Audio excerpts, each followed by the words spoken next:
Hi there, I hope everything is great with you. About change. Let's talk about change. Change starts from a step one, and this is a step by step process which helps to understand the change process. I hope it's useful. Step one, realization, need, or obligation. Change does not happen just like that. After watching a movie or attending a course, maybe people will change a little bit because of it, but they will go back to whatever they were before, adding some frustration. The best way to start a change is from realization. I have heard about it, I had experienced it, I realize, I transform it into reality on the screen of my mind, and I'm ready to let go of anything that goes against it. So that's the best way. But most of the time, change comes from need. A health problem forces a change of diet. By losing a job, a person changes career. Its negative effects, not having another option, can be softened by dedication, training, and study. And the worst type of change is the one a person does because of some obligation.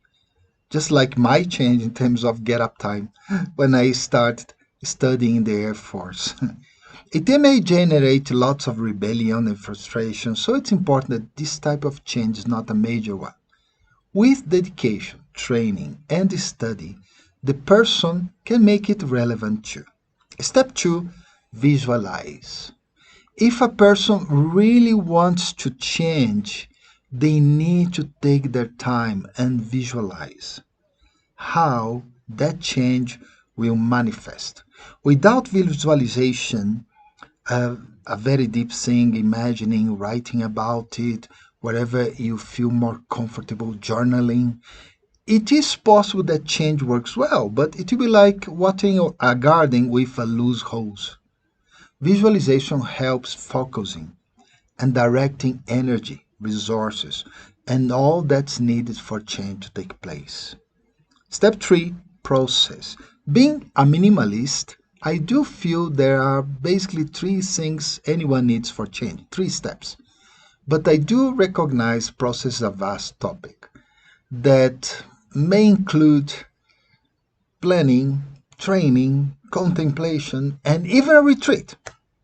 However, the most important thing I have seen during all these years, involved my own and others' change, is that the process must fit the person who is changing, or at least be aligned to them. For instance, if I don't even keep a daily schedule and I start change with a strategic planning, I am sure I'll drop that soon. Maybe I'll be more inclined to go through a training and getting a few useful tools. Step 4, changes within the change. Three steps should be enough, but the reality makes things very complicated.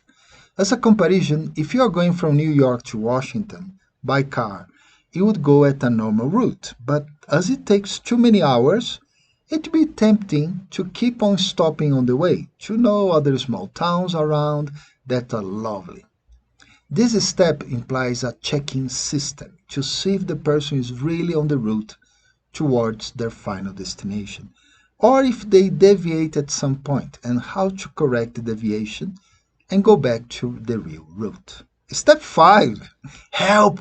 Another step, just get help. It will be necessary for the whole journey or parts of it.